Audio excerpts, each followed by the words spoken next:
नमस्कार, आप देख रहे हैं 10 का एजेंडा। मैं हूं आपके साथ कीर्ति बिंदल और बुलेटिन का आगाज बड़ी खबर के साथ करेंगे। यूपी की राजनीति से जुड़ी हुई ये सबसे बड़ी खबर है। सुहेल देव भारतीय समाज पार्टी बीजेपी गठबंधन में शामिल हो गई है। लगातार चल रही खबरों पर लगा है विराम और 18 तारीख को एनडीए गठबंधन की बैठक में शामिल होगी सुभाषपा। ओम प्रकाश राजभर ने बेटे अरविंद राजभर के साथ अमित शाह से मुलाकात की है। गृह मंत्री अमित शाह से मुलाकात के बाद आधिकारिक तौर पर गठबंधन का ऐलान कर दिया गया है। तो देखिए, बड़ी खबर है। ओम प्रकाश राजभर ने बेटे अरविंद राजभर के साथ अमित शाह से मुलाकात की और बात बन गई। आपको बताएं कि गृह मंत्री अमित शाह से मुलाकात के बाद आधिकारिक तौर पर गठबंधन का ऐलान भी हो गया है, जिसमें ओम प्रकाश राजभर अभी कुछ देर में प्रेस कॉन्फ्रेंस करेंगे। उस प्रेस कॉन्फ्रेंस में भी हम जुड़ेंगे और जानेंगे कि क्या इस पर ओम प्रकाश राजभर कहते हैं।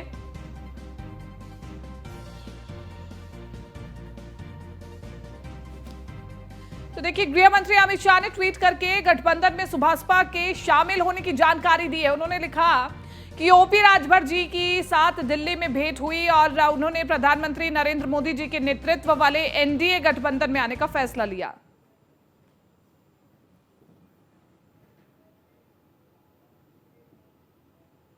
मनीष हमारे साथ ज्यादा जानकारी के साथ संवाददाता लाइव बने हुए हैं। मनीष, ओम प्रकाश राजभर बस कुछ ही देर में प्रेस कॉन्फ्रेंस करने वाले हैं और बड़ी बात यह है कि प्रेस कॉन्फ्रेंस में क्या वो फॉर्मूला भी रखेंगे, इस पर सबसे बड़ा सवाल उठ रहा है। जी मनीष।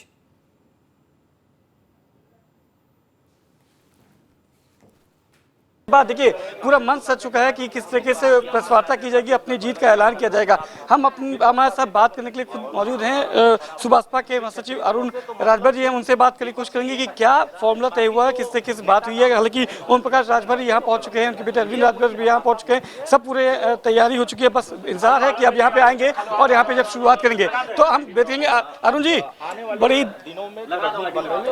अरुण जी भारत को मजबूत बनाने के लिए माननीय प्रधानमंत्री ने अरुण जी बड़ी लंबी उसमें चली थी। हमारी आपकी सबसे पहले बात हुई थी, आपने फॉर्मूला दिखाया था, किस पे तय कर रहे हैं? मुहर लग गई?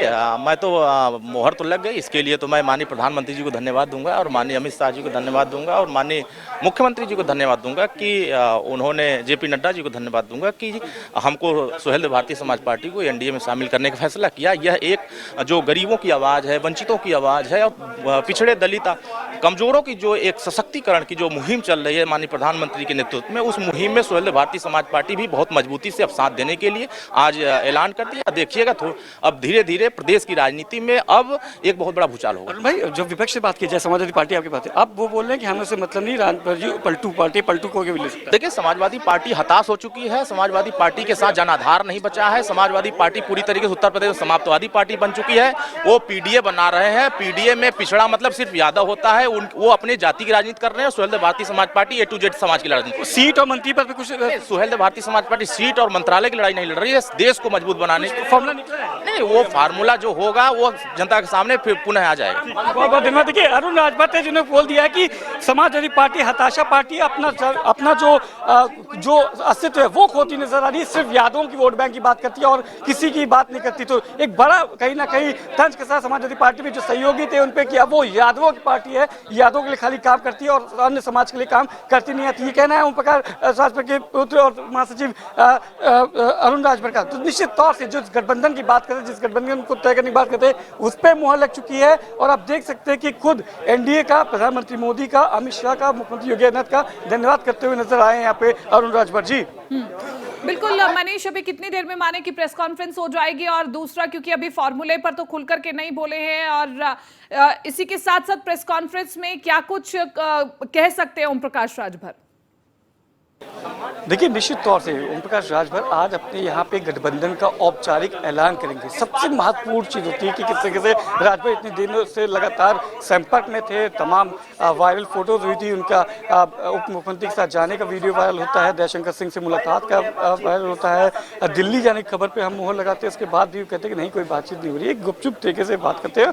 आज गठबंधन जब तय हो गया तो उस पर कहीं ना कहीं मुहर लगाते हुए नजर आएंगे।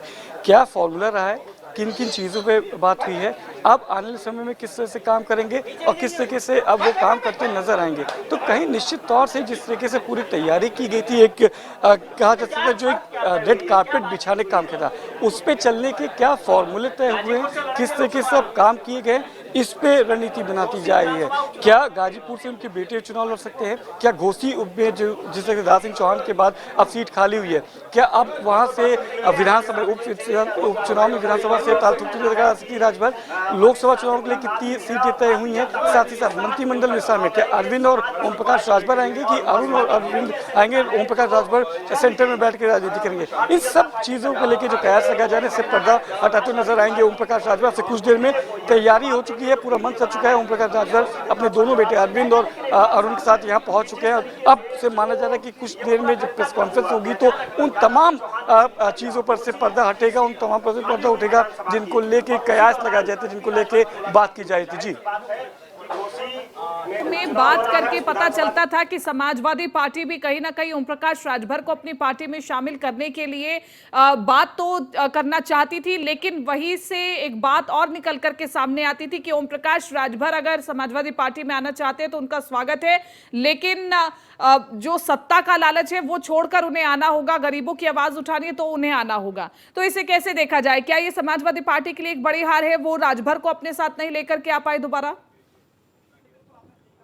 अभी हमने खुद आपने दर्शकों सुना कि अरुण राजभर से बात करते थे, उन्होंने कहा कि हताशा पार्टी, वो किसी और के बारे में सोचती नहीं, किसी और के बारे में कभी उसने सोचा नहीं है, सिर्फ और सिर्फ यादवों की वोट बैंक की बात करती है, यादवों की बात करती है। और एक यादव का जो वोट बैंक है यादवों की राजनीति पे सीमित रह गई है, हताशा हो चुकी है। तो कहीं ना कहीं निश्चित तौर से अगर गठबंधन की बात कर रहे होते तो 2022 में जब उपचुनाव हुए थे आजमगढ़ का, हमने देखा था किस तरह से राजभर लगातार धर्मेंद्र यादव के साथ कदम से कदम मिला के चल रहे थे। उसके बाद जब अखिलेश यादव उस पूरे चुनाव से बाइकआउट करते हैं, नजर नहीं आते हैं, निकलते नहीं है, तो सबसे पहले यही ओम प्रकाश राजभर से जिन्होंने कहा था कि अगर आपको चुनाव लड़ना है, आपको चुनाव जीतना है, तो आपको एसी के कमरों से निकल के धूल मिट्टी भरी सड़कों पे आना पड़ेगा, जनता के बीच में आना पड़ेगा। ये सबसे पहले आवाज उठाई थी ओम प्रकाश राजभर ने, सबसे पहले आरोप लगाए थे कि एसी कमरों से बैठ के राजनीति नहीं होती, और सीधा निशाना थे अखिलेश यादव, तभी से दूरी देखने को मिली थी। उसके बाद से लगातार हमने देखा था कि चाहे प्रेसिडेंट चुनाव हो, उसमें कहीं ना कहीं रात्रि भोज का आयोजन किया गया था, मुख्यमंत्री आवास पे ओम प्रकाश राजभर वहां पहुंचे थे। एमएलसी के चुनाव हुए, राज्यसभा के चुनाव हुए, तो उसमें भी हमने देखा था कहीं ना कहीं ओम प्रकाश राजभर लगातार बीजेपी के समर्थन में नजर आते थे। तो अगर कोशिशें की गई होती, मेरे ख्याल से समाजवादी पार्टी की अगर बात करें तो उतनी ज़्यादा कोशिशें, उतनी बड़ी कोशिशें की नहीं गई थी जिस तरीके से लगातार बीजेपी अंदर खाने में काम करती नजर आई थी। शायद यही जो तरीका है या फिर यही स्ट्रेटजी का है कि बीजेपी को आम और विपक्षी पार्टी है उनसे अलग करती नजर आती है। स्ट्रेटजी के मामले में आप देखेंगे विपक्षियों ने एक ताकत दिखाने के चक्कर में उत्तर प्रदेश से, बिहार से, झारखंड, तेलंगाना, पश्चिम बंगाल, मुंबई सब जगह एक करते नजर आ रहे हैं, पूरे अब कहीं ना कहीं एक समा बांधते नजर आ रहे हैं। पर अगर आप ओम प्रकाश राजभर की बात करेंगे तो गुपचुप तरीके से बैठक होती है, फॉर्मूला तय होता है, किस चीज़ पे बात होगी ये तय होता है। उसके बाद एक ट्वीट आता है खुद गृह मंत्री अमित शाह का कि ओम प्रकाश राजभर का एनडीए में स्वागत है। तो निश्चित तौर से एक बड़ा झटका है समाजवादी पार्टी और तमाम विपक्षी पार्टी की, जो विपक्षी एकता की ये निश्चित तौर पर समाजवादी पार्टी के लिए तो एक बड़ा झटका है ही, लेकिन ओम प्रकाश राजभर जब बीजेपी में शामिल हो रहे तो ऐसे कौन से प्रश्न होंगे जो कि ओम प्रकाश राजभर के लिए उन पर जवाब देना मुश्किल हो जाएगा? क्योंकि कई ऐसे प्रश्न हैं जो कि ओम प्रकाश राजभर के सामने भी खड़े होंगे। पलटू राम जैसी संज्ञा उन्हें राजनीति में दी जाने लगी है, तो निश्चित तौर पर बहुत ऐसे सवाल होंगे जो कि जिन पर जवाब देना ओम प्रकाश राजभर के लिए भी जरूरी हो जाएगा। देखिए, राजनीति की बात करेंगे तो राजनीति हमेशा से आपके पास अफसर का काम करती है, और जो छोटी पार्टी है राजनीति बनती है, जो क्षेत्रीय पार्टियां होती हैं, इनमें आप देखेंगे तो अफसर वार्ता को सबसे ज़्यादा प्रमुखता दी जाती है। और ये एक जीता जुता उदाहरण है, चाहे आप 2022 के चुनाव देखेंगे, 2019 के चुनाव देखेंगे, 2017 के चुनाव देखेंगे, तो कहीं ना कहीं अगर आप देखेंगे तो जब भी चुनाव होता है, जब चुनाव की प्रक्रिया शुरू होती है या चुनावी वर्ष में आप इंटर करते हैं, 2023 चला, 2024 में आपका चुनाव है, तो आप कहीं ना कहीं चुनाव की मूड में है, क्योंकि जब सावन का महीना खत्म होगा और जब जाड़े की शुरुआत होगी, त्योहारों का सीजन शुरू होगा, तो कहीं ना कहीं उसी समय से माहौल बनाना शुरू करते हैं तमाम राजनीतिक पार्टी, अपने चुनाव अभियान की शुरुआत करते हैं। तो निश्चित तौर से एक कहीं ना कहीं आप देखेंगे तो राजभर के लिए उन सवालों से घिरने को कोई बहुत बड़ा उनके लिए बहुत बड़ा इशू नहीं होगा, क्योंकि राजभर एक अच्छे वक्ता हैं, अच्छी तरीके से बात करते हैं, उनको सवालों को जवाब देने आते हैं, तो निश्चित तौर से वो जवाब देंगे और कहीं ना कहीं समाजवादी पार्टी को अपने सवालों से घेरते हुए नजर भी आएंगे। क्योंकि देखा गया कि जब भी अगर समाजवादी पार्टी से बात होती थी तो कहते थे कि राजनीति करनी है तो आपको जमीनी हकीकत पर उतरना पड़ेगा। एनडीए के लिए, बीजेपी के लिए बोलते थे कि जब कोई हमारे पास ऑफर आएगा तो हम करेंगे, अगर कोई हमारे पास पहले आएगा हम उससे बात करेंगे। अंदर खाने बात चली थी, पर कभी जग उदाय नहीं किया। बीजेपी ब्रिजेश पाठक के साथ गाड़ी से विधानसभा जाना, ब्रिजेश पाठक के घर पे जाना, जयशंकर सिंह का उनके घर पे आना, तो तमाम तस्वीरें थी जो उनको कहीं ना कहीं बीजेपी की तरफ, एनडीए की तरफ रुख बनाती नजर आ रही थी। अब क्योंकि गठबंधन हो चुका है, तो अब सारी रणनीति होगी कि किस तरीके से एनडीए, जिसमें राजभर हैं, जिसमें निषाद हैं, जिसमें अपना दल ऐसे हैं, पूर्वांचल में उसको कैसे रोकने की कवायद की जाए। और अभी आपको बता दूं कि अभी एक दिन शेष है, आज 17 तारीख है, कल एनडीए की बैठक है और कल तक आप देख सकते हैं कि कुछ और बड़े चेहरों को भी आप बीजेपी की तरफ आते हुए देख सकते हैं। कल सोमवार का दिन है, एक कोई बड़ा चेहरा आपको माना सकता है कि बीजेपी में एक बड़े चेहरे को भी जोड़ा जा सकता है। तो पूर्वांचल को साथ लिया गया है, एनडीए की तरफ से पूर्वांचल साधा गया है। अब निगाह होगी पश्चिम में, और देखा गया था 2022 का जब इलेक्शन था तो आपको याद होगा कि पश्चिमी उत्तर प्रदेश की कमान खुद अमित शाह ने संभाली थी। वहाँ पे चुनाव प्रबंधन से लेकर चुनाव प्रचार की जो जिम्मेदारी थी वो अमित शाह ने संभाली थी, और उसका नतीजा था कि कहाँ से एकदम आगे आपको देखने को मिला था। अब बात करेंगे कि 2024 के चुनाव में एक तरफ जहाँ पहले जहाँ पे डेंट था 2022 में पूर्वांचल में, वहाँ पे साधते हुए नजर आया है, पश्चिमी उत्तर प्रदेश की तरफ बढ़ती नजर आएगी, तो कहीं न कहीं एनडीए और मजबूती में स्थिति में आपको देखने को मिल सकती है। जी मनीष, इसी के साथ साथ चूंकि अभी हम बात कर रहे हैं कि एनडीए का कुनबा लगातार कैसे बढ़ता जा रहा है, क्या इस बीच समाजवादी पार्टी को अपने सहयोगी दलों को भी बचाने की जरूरत है? क्योंकि जैसा कि हमने आरएलडी में देखा कि निकाय चुनाव में किस तरह से जयंत चौधरी अलग थलग से दिखाई दिए, आगामी चुनावों को देखते हुए क्या बाकी के जो सहयोगी दल है उनको बचाने की कोशिश करेगी समाजवादी पार्टी? देखिए, बहुत बड़ी चुनौती है इस समय का, आप देखेंगे समाजवादी पार्टी को। विपक्षी एकता के नाम पे अगर आप आते हैं तो सबसे बड़ा दल के रूप में आप आते हैं, सबसे प्रमुख विपक्षी पार्टी आते हैं, ऐसे में अलग थलग होना आपको कहीं ना कहीं आपको ज़रूर एक संकेत होता है कि आपके लिए 2024 का जो चुनाव है वो उतना आसान होने वाला नहीं है। हालांकि आप समाजवादी पार्टी के प्रवक्ता से या किसी नेता से बात करेंगे तो उनका यही कहना होगा कि पलटू राम थे, वो चले गए, आयाम गैराम की राजनीति होती है, अवसरवादिता की बात होती है, पर ये चुनाव है, ये चुनावी वर्ष है, और चुनाव में वो राजनीति पार्टी अपना जो प्रयोग करती हैं, अपनी पार्टियां जो होती हैं अपने क्षेत्र में आती हैं और अपने क्षेत्रीय संगठन से बात करती हैं, अपने तमाम नेताओं से बात करती हैं कि किस तरह के गठबंधन सही हो सकता है, हम किससे गठबंधन करें तो ठीक है, किससे गठबंधन ना करें तो ठीक है। समाजवादी पार्टी बात करेंगे तो उनके लिए राजभर हालांकि शुरू 2022 के चुनाव के बाद से ही अलग थलग थे, उतना ज़्यादा अहमियत नहीं थे, पर ऐसे में तो 2-3 और हैं महान दल की बात करेंगे, तमाम ऐसे छोटे छोटे दल हैं जो उनसे बात करेंगे, कहीं ना कहीं उनको अगर आप देखेंगे, उनको अगर आप पाएंगे तो निश्चित तौर से एक अलग तरीके से राजनीति देखने को मिलेगी। एक चुनौती होगी कि आप चाचा शिवपाल को लेकर आए हैं, संगठन को मजबूत करने की जिम्मेदारी कर रहे हैं, अभी तक उनके कार्यकर्ताओं को नहीं जोड़ा गया है।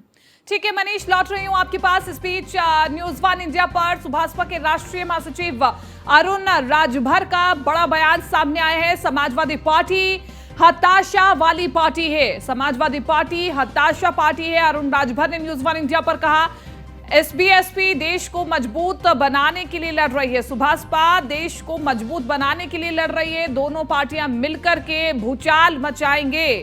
और न्यूज़ 1 इंडिया पर सुभाषपा के राष्ट्रीय महासचिव अरुण राजभर का बयान सामने आया है। अभी कुछ ही देर पहले हमारे सहयोगी ने अरुण राजभर से बातचीत की थी। अरुण राजभर के चेहरे पर एक मुस्कान जरूर दिखाई दी थी, वो खुश भी नजर आ रहे थे, क्योंकि अब उनका लक्ष्य जो है वो सीधा तय हो गया है कि 2024 में उनको क्या करना है, किस पार्टी के साथ चलना है और कैसे अपना लक्ष्य साधना है, क्या प्लानिंग बनानी है, ये तमाम चीजों पर अब वो वर्क कर पाएंगे।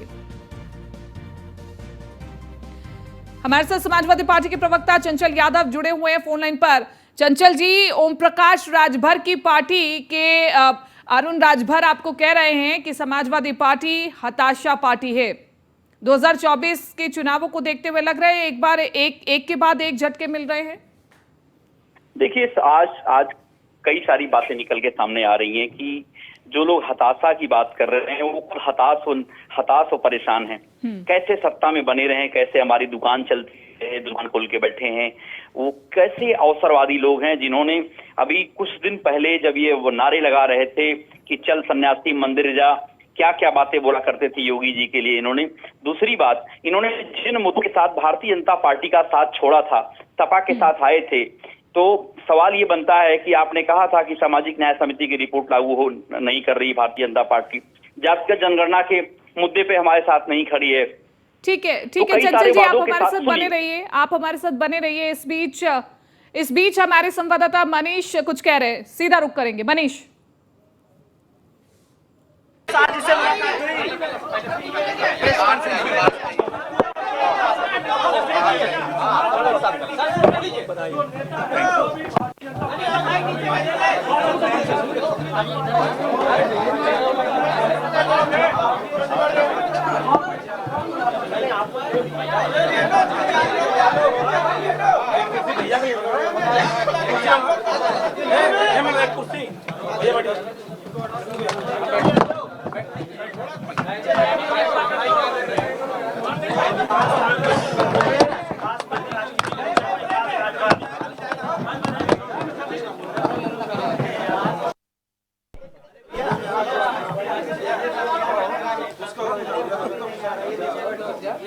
सर आपने पहले बाइक दे दी, सारा मजा खराब हो गया। चलिए पहले शांति मनाइए तब न कुछ कहें। रेडियो का सब लोग शुरू करिए। रेडी? अरे मनीष हटो गया, हटो यार भाई, आगे सटो, प्रेम दो। हो गया तो बस कुछ ही देरी में ओम प्रकाश राजभर बोलने वाले हैं, सुनेंगे उनको। आप सभी साथियों का ओम प्रकाश राजभर जी का नमस्कार। और कल और आज कुछ साथियों के फोन नहीं उठे हैं, जिसकी वजह से कुछ दिक्कतें आप लोगों को हुई। उसके पीछे कारण था कि 14 तारीख को माननीय अमित शाह जी, गृह मंत्री जी के द्वारा दिल्ली बुलाया गया। मैं और अरविंद राजभर, पार्टी के राष्ट्रीय प्रमुख महासचिव, 2 लोग गए। 14 तारीख को 8 बजे से लेकर 9 बजे तक बातचीत हुई। पूरे देश में जो हालात हैं, जो लड़ाई हो रही है, उस लड़ाई में हर बिंदु पर गरीब, कमजोर, वंचित, शोषित, पिछड़े, दलित के उत्थान की जो लड़ाई हम लोग लड़ रहे हैं, वही लड़ाई पे चर्चा माननीय अमित शाह जी से हुई। चर्चा के बाद ये तय हुआ कि मैं यहाँ से ट्वीट करूँगा और हम यहाँ से प्रेस करेंगे। उसके बाद तुरंत आप एक बाइट या एक एनआई को उन्होंने कहा कि वो आप बाइट दे दीजिएगा, उसके बाद प्रेस करिएगा। क्योंकि हमारी मजबूरी है कि जब हम समझौता कर लिए हैं तो अपने पार्टनर या सहयोगी दल की बात माननी पड़ेगी हमको। तो उनके हिसाब से, और कल 2 बजे ही प्रेस होनी थी, लेकिन किन्हीं कारणों से हम लोग देर दिल्ली से यहाँ आने में जो प्रॉब्लम हुआ हम लोगों को, फिर शाम को ये हुआ कि नहीं, शाम को नहीं होगा, तो आज का डेट तय हुआ। तो सबसे पहले तो आप सभी साथियों को बधाई। आप लोगों को बराबर जो सहयोग इधर लगभग 6 साल से बड़े पैमाने पर मिला है। आज देश के गृह मंत्री जी के ट्वीट को जब मैंने पढ़ा तो ऐसा महसूस हुआ मुझे कि आप लोगों के बल पे भारतीय समाज पार्टी ने उत्तर प्रदेश में एक बड़ा मुकाम हासिल कर चुकी है, जिसको अभी दूसरी पार्टियों को पता नहीं है।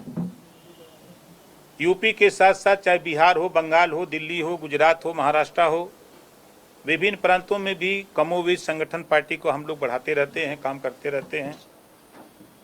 जो बातें दिल्ली हुई हैं,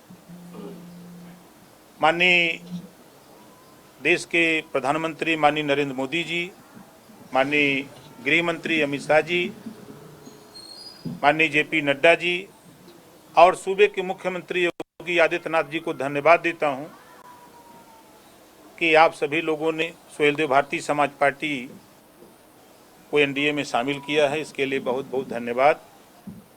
और एनडीए में शामिल होने का जो आप लोगों ने बराबर चर्चा करते थे कि राजभर किधर, तो उसमें भी विराम लगाने की ज़रूरत, जैसे होता है कि कोई समस्या पैदा होती है तो उस समस्या का निदान भी होता है। तो आज ये तय हो गया कि सुहेलदेव भारतीय समाज पार्टी, हमने इस नाते आप लोगों से बात पहले नहीं करना चाहिए क्योंकि वहाँ से निर्देश था और हमारी भी कोशिश थी कि माननीय अमित शाह जी वहाँ से ट्वीट करें और वो प्रेस करें ताकि वो एथेंटिक न्यूज़ होगा। हम अगर करेंगे तो वो खबर हमारे हिसाब से ठीक नहीं होगी। तो वही तय हुआ था, उस तय के हिसाब से हुआ है। जो वंचित, शोषित, पिछड़े, दलित की लड़ाई भारतीय जनता पार्टी लड़ रही है, उस लड़ाई में हम लोग भी, हमारी पूरी पार्टी, हमारे पूरे नेता, हम सब लोग भी मिल करके आने वाले दिनों में जो लक्ष्य है भारतीय जनता पार्टी का उत्तर प्रदेश में माननीय भूपेंद्र चौधरी जी के नेतृत्व में, चाहे माननीय ब्रजेश पाठक जी हों, चाहे माननीय केशव प्रसाद मौर्य जी हों, चाहे स्वतंत्र पटेल जी हों, चाहे दयाशंकर सिंह जी हों, हमारे जितने भी साथी हैं, चाहे वो अपना दल के अनुप्रिया पटेल जी हों, चाहे निषाद पार्टी के भाई संजय निषाद जी हों, हम सभी लोग मिल करके, जितने भी हमारे सहयोगी साथी हैं, हम सभी लोग मिल करके जो भारतीय जनता पार्टी का लक्ष्य है कि उत्तर प्रदेश में 80 सीट जीतने का, तो हमको तो नहीं लगता है कि अब यहाँ उत्तर प्रदेश में कोई लड़ाई रह गई है। एनडीए की बैठक में आप शामिल होंगे, किन मुद्दों पर चर्चा करेंगे? देखिए, अभी तो एक घोषणा हुई कि हम एनडीए में शामिल हो गए। 18 तारीख की बैठक में जितने भी दल हैं, सभी दलों की दिल्ली में बैठक है। उसका भी आमंत्रण पत्र माननीय जेपी नड्डा जी के माध्यम से हमारे यहाँ पहुँच चुका है। 18 को वहाँ रहेंगे।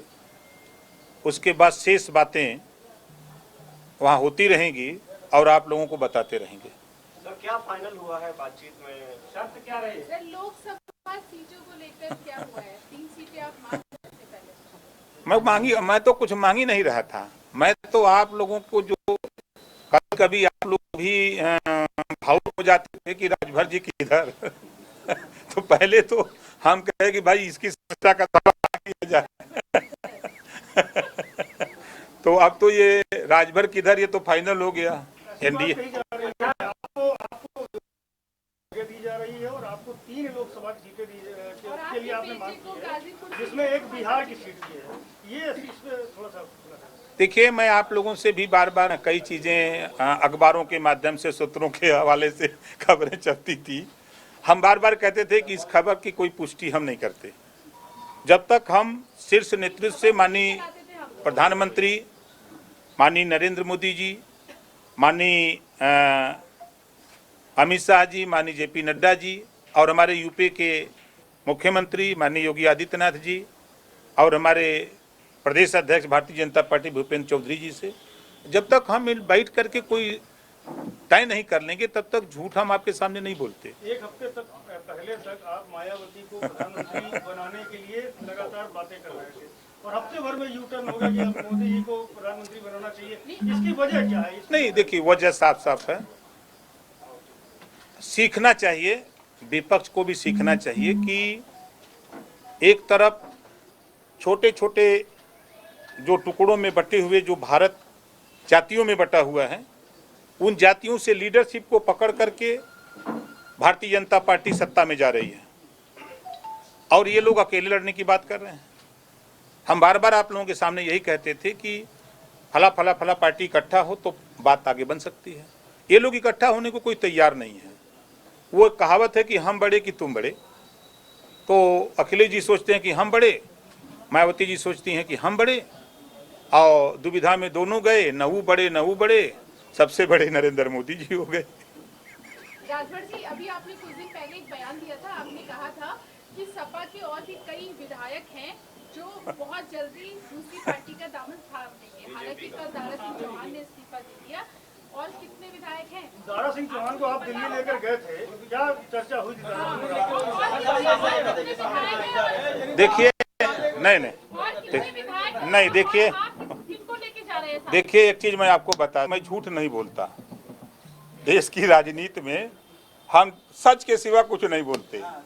हमने कहा था ना, और समाजवादी पार्टी के ने चैलेंज दिया था मुझे, उनके तमाम नेता आप लोगों के सामने आके बोल रहे थे। हमने कहा था कि रहीमन चुप हो बैठिए, देख दिन उनके फिर आपके स्क्रीन पर ला करके तब आऊंगा। आया ना, धैर्य रखिए, दारा सिंह के साथ में है, भाजपा के साथ में। अब धैर्य रखिए ना। ये बता दीजिए, नहीं बताएंगे भाई। आपके साथ में है, भाजपा के साथ शामिल हुए हैं? देखिए, चाहे भाजपा में हो चाहे हमारे साथ, हम एनडीए में हैं। हम सभी लोग एनडीए में मिलकर हम लोग 80 लोकसभा सीट यूपी में जीतने का काम करेंगे। एक सवाल और है कि समाजवादी पार्टी के नेता कहते हैं राजभर का गठबंधन टिकता नहीं है। ये समाजवादी पार्टी के लोग अगर कहें सुपवा तो सुपवा चलनिया बोला जगरे 72 छेद है। समाजवादी पार्टी ने गठबंधन किया मायावती जी से, समाजवादी पार्टी ने गठबंधन किया सोनिया गांधी जी से, समाजवादी पार्टी ने गठबंधन किया चौधरी अजीत से, समाजवादी पार्टी ने गठबंधन किया ओम प्रकाश राजभर से। किसके साथ टिके? किसी के साथ टिके? हम गलत हैं। मैं तो बार बार कहता हूं मैं गलत हूं, मायावती जी भी गलत हैं, सोनिया भी गलत हैं, खाली यही सही है। पता लग जाएगा अब तो। देखिए, दिक्कत है विरासत में, हम गांव का रहे वाला हम ही।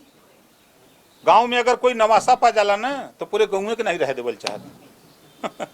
वही हाल है, विरासत में मिल गया बा, मुख्यमंत्री बन गए जी। देखिए, 18 तारीख को हम जाएंगे, माननीय प्रधानमंत्री जी, माननीय गृह मंत्री जी से बातचीत होगी। आगे की रणनीति जो तय होगी वो हम आप लोगों को समय समय पर बताते रहेंगे। हम अपने मन से कोई बात नहीं कह सकते। नीचे लेवल पे कुछ तय नहीं कर रहे हैं, एनडीए में शामिल कुछ तय नहीं हो रहा, सब ऊपर तय हो रहा है, शामिल आप हो रहे हैं, तो उसके लिए कुछ तो तय हुआ होगा। आप धैर्य रखिए, सब आपको दिखाऊंगा। आप कह रहे थे कि 3 सीटों से कम अगर सीट हमको दी जाएगी तो हम किसी पार्टी में शामिल नहीं होंगे, यानी कि 3 सीटें तो आपको दी गई ना? नहीं, कब हमने कहा था? आपने कहा था नहीं कैमरे नहीं, आप नहीं, कैमरे बोला है नहीं, सुन तो लीजिए। देखिए आप लोग हमारी पार्टी नहीं, आपकी जो आप कह रहे हैं, मैंने क्या कहा था कि उत्तर प्रदेश में हमको 3% सीट मिलेगी तो हमारी पार्टी मान्यता प्राप्त दल होगी। हमारा प्रयास होगा कि हमको 3% सीट मिले, ये बात मैंने कही थी। प्रयास सफल हुआ? 18 को बताएंगे ना। जब 2019 से पहले आप एनडीए से अलग हुए थे तो आपने कई कारण दिए थे कि सामाजिक न्याय समिति की रिपोर्ट लागू नहीं हो रही, पिछड़ों की उपेक्षा की जा रही है। अब उन शर्तों पे क्या बीजेपी मान गई है? देखिए, जो बात हमारी हुई है, एक कहावत है कि बिल्ली जब गर्म दूध पीते समय जल जाती है तो माठा फूक फूक के पीती है ना। 1 घंटे हमारी उनकी बात हुई। हमारा जो लक्ष्य है, जो हमारी लड़ाई है, उस लड़ाई को आगे बढ़ाने के लिए माननीय प्रधानमंत्री जी, माननीय गृह मंत्री जी, माननीय जेपी नड्डा जी, माननीय मुख्यमंत्री उत्तर प्रदेश और सूबे के भारतीय जनता पार्टी के प्रदेश अध्यक्ष और तमाम नेताओं से जो हमारी वार्ता हुई है, सभी लोगों ने उस लड़ाई को आगे बढ़ाने की बात। घोषणा करना चाहे थे बिहार उत्तर प्रदेश को लेकर, क्या वो रैली भी पहले करेंगे उसके? देखिए, जो बातें मैंने आपके बीच में कहा है वो धैर्य रखिए। अभी 18 तारीख को मैं फिर कह रहा हूँ, 18 तारीख को वार्ता होगी। कई चीजें हैं। हमारे देश के प्रधानमंत्री विदेश दौरे पर हैं इस समय, और कल संभवतः सुबह आएंगे। कल वो आ जाएंगे तो जब मुलाकात होगी तो रैली पे भी चर्चा होगी, और जो आप लोगों की मंशा है उस पर चर्चा होगी। हम अपनी पार्टी के मुद्दे पर अपने जो हमारे विचार हैं, हम अपनी जगह कायम हैं। एक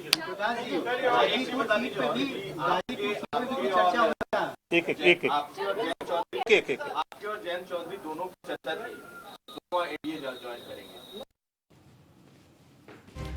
तो न्यूज़ 1 इंडिया की खबर पर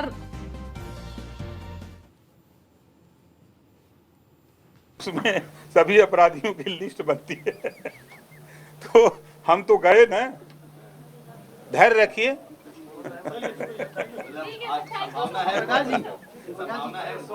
धैर्य रखिए। हाँ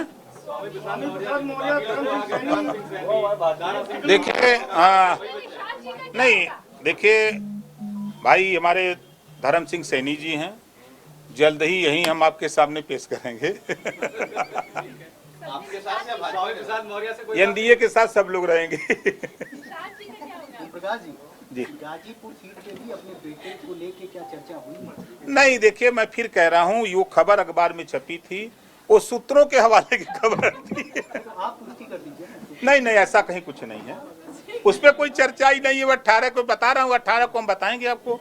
18 नहीं, पहले बताएंगे। हाँ, मंत्री बनेंगे तो आप लोगों को ही बुलाएंगे फिर। पंचायती राज खाली नहीं। अरे कितने विभाग खाली हो रहे हैं, आप काहे परेशान हैं? एक मिनट रुक जाओ, हो जाने दो, एक एक कर लो यार, एक एक कर लो। आओ गोपी, गोपी आओ।